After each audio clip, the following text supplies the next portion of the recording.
Hey, what's up? Thanks for stopping by dito sa little corner of the internet. Tawagin nyo na lang akong Mang Temi. Dalawa yung naalala kong tawag sa akin ng mga klase ko nung nag-start akong mag-aaral, elementary. Yung isa, malnourished. Yung pangalawa is dahil galing ako probinsya tapos maitim. Nila sa akin Mang Temi. So, it stuck with me.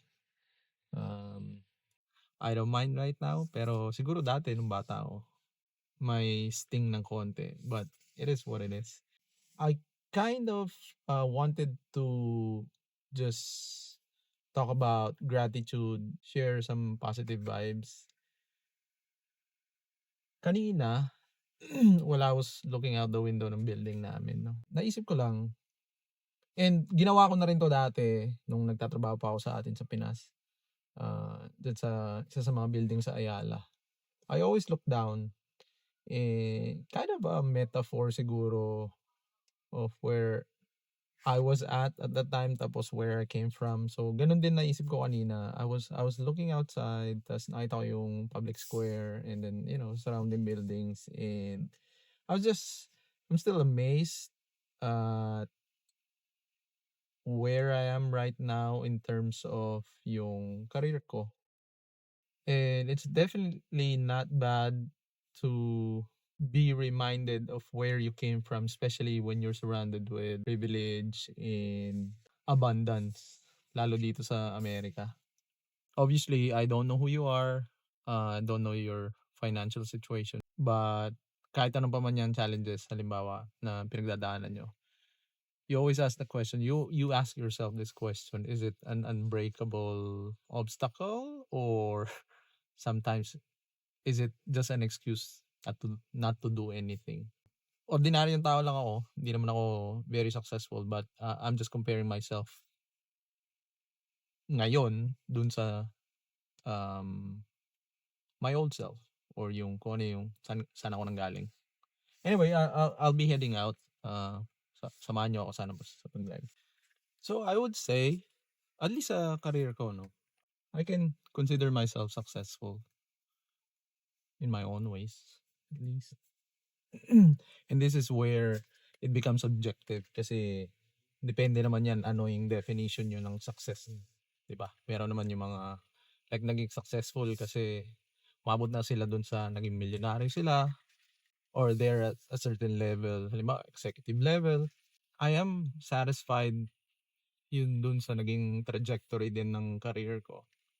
Again, nothing special, and I don't wanna discount din yung mga naging, siyempre may kasamang swerte yan, eh. Lalo may mga taong na-meet ako and nakatulong sa akin along the way. Pinanganak kasi ako diyan sa atin sa probinsya. Pinanganak ako literally sa gitna ng palayan. Sa mga kababayan natin na farmers, or at least pamilya niyo sa farm, you're familiar with the vicious cycle. Uutang ng pera para pambili ng mga punla, tatanim, yung hard labor ng pagtatanim, pagsasaka. And then may lull period diyan na wala kayo halos. Kasi antayin niyo yung ani for a few months. Then pag dumating yung ani, hard labor ulit. Yung mga napagbentahan, pambabayad din sa utang, and then utang ulit, and then it just repeats. And for a time, ganun ang buhay namin, eh. Naalala ko din, I was probably 2 years old or 3. Meron kaming yung mound ng lupa dun sa likod bahay namin. Naalala ko, may mga time na pumupunta kami, dinadala ako ng tatay ko dun sa kasi nanghihingi siya ng tulong sa mga duwende. It's funny thinking of it right now, no? Pero I guess that's how desperate yung ikaw. I mean, may pamilya na ako na ngayon, may mga anak na rin ako. Pero pag dumating ka dun sa point of desperation kasi wala kang mapakain sa mga anak mo or sa pamilya mo, you'll do anything. Hingi ka ng tulong kahit kanino. Even sa mga duwende. Kung naniniwala ka sa ganun. Okay, so this is a few minutes later na realize ko yung isang mic ko pala na wala ng battery. So, yung kinukuwento ko kanina, naalala ko yung sa probinsya 'pag yung lola ko 'pag wala na kaming pagkain, nagluluto lang siya ng kanin tapos ang ulam namin saging, lalagyan lang ng asin para may lasa. Gano'n siya kahirap dati. And then at a young age na experience ko na rin yung, pagtitinda. Kasi sa farm nun may irrigation, 'di ba? And meron sa probinsya kasi ang palaka, pagkain, hindi siya delicacy, talagang regular siyang pagkain. So, namimingwit kami dati ng mga palaka, sinasama ako ng lola ko ta's yung mga kapatid, mga ibang, kasama namin mga pinsan I think. Namimingwit kami tapos binebenta yun sa palengke. Bata pa ako nun, mga sabihin niyo na mga 2 or 3. Siguro para sa perspective ko at that time, parang laro-laro lang, sumasama, nakakapagod pero ayun, may, nanguhuli din kami ng mga isda, mga dalag, hito, gano'n. Nung dumating na kami sa Maynila, 'pag salat ka na sa probinsya, pumunta ka pa ng Maynila at that time, mas mahal siyempre. So, everyone has to help out. Sa Pasay kasi kami tumira dati, sa station ng LRT Libertad. Pagbaba mo nung station, heading to Monumento, may Cindy's do'n, eh. Nandun kami sa labas ng Cindy's kasi maraming tao bumababa sa LRT station tapos mga kumakain din. May hawak-hawak kaming, banig ng mga sweepstakes. Kung hindi niyo alam yung sweepstakes, basically raffle siya ng PCSO. Tapos nagkukunwari pa nga akong bulag dati, kasi sobrang bata ako pa nun, siguro kinder. Tapos, may pikit ako ng mata para lang magkunwaring bulag, you know, sa murang isip ng bata kumbaga. Trying to convince people na bili naman kayo, parang siyempre pangkain. Nagtitinda din kami ng sampagita dati. May church diyan, sa Pasay, Santa Clara Parish Church. Isa pa sa mga na-experience ko dati, meron akong kaklase, elementary, either grade 2 siguro or in grade 3. Hindi naman ako matalinong tao, pero mas ahead siguro ako ng konti sa learning sa math. And then yung isang magulang, kinausap ako, i-tutor ko daw yung anak niya.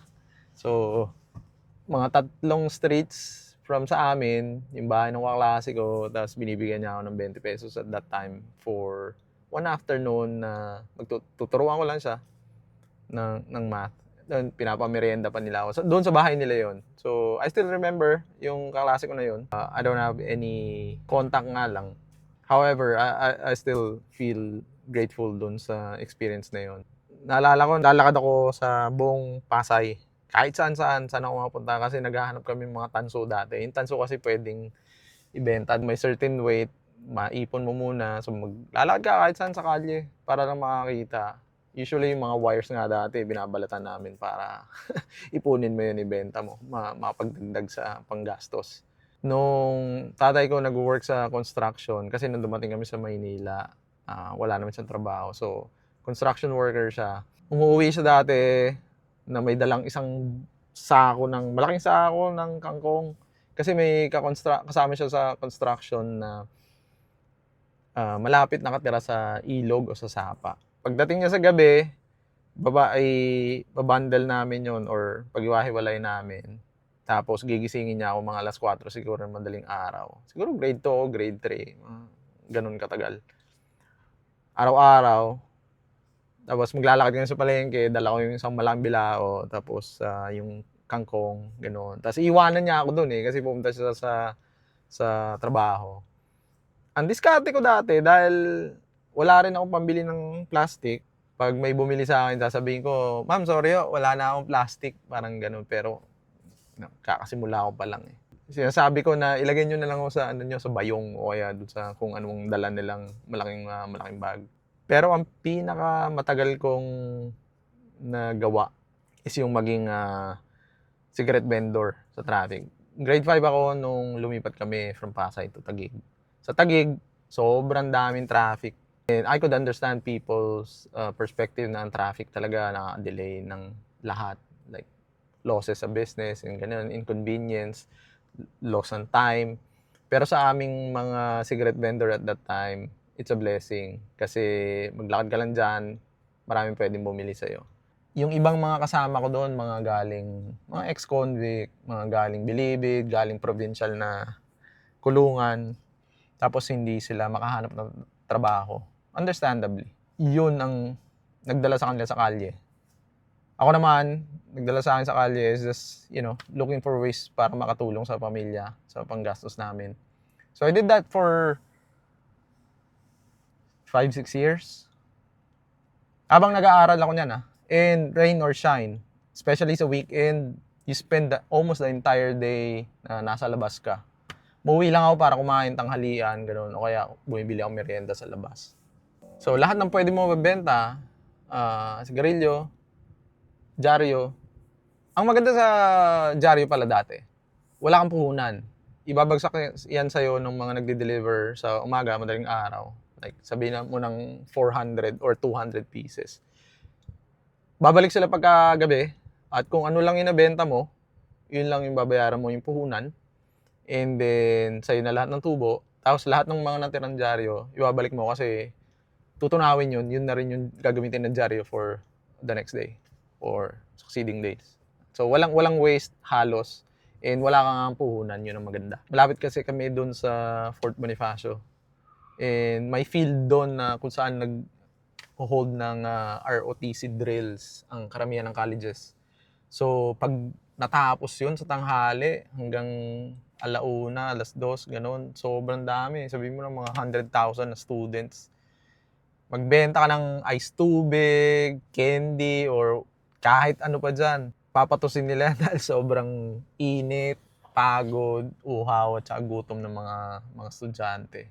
Naalala ko nga, pala dahil nasa traffic din kami or minsan nasa sakayan ng jeep, nagbabarker din kami. Yung mga nagtatawag ng pasahero, I'm not sure kung meron pa yung mga yun ngayon.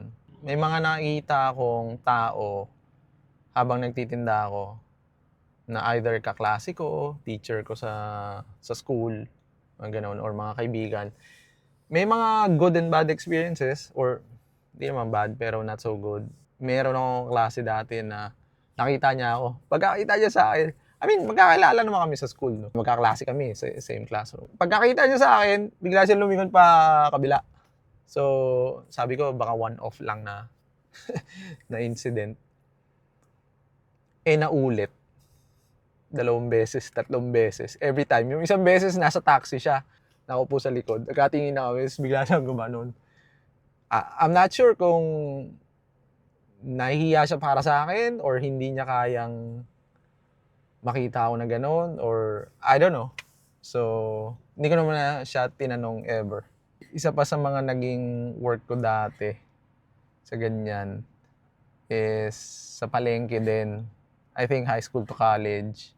Kasi yung tatay ko nakakahanap nung magtitinda ng goat meat, kambing sa palengke. And ang trabaho ko doon, ako yung para blowtorch, may LPG, tapos may nakakabit na blower. I-blowtorch mo yung balat ng kambing para bago ibenta, medyo golden brown. Mainit yun. Kasi exposed ka sa sobrang init ang daming karne nun. These are experiences na hindi ko makakalimutan, and sabi nga nila, 'di ba, your experiences shape you. Yung perspective mo, what you are, ugali mo or resiliency mo, for example, sa mga adversities.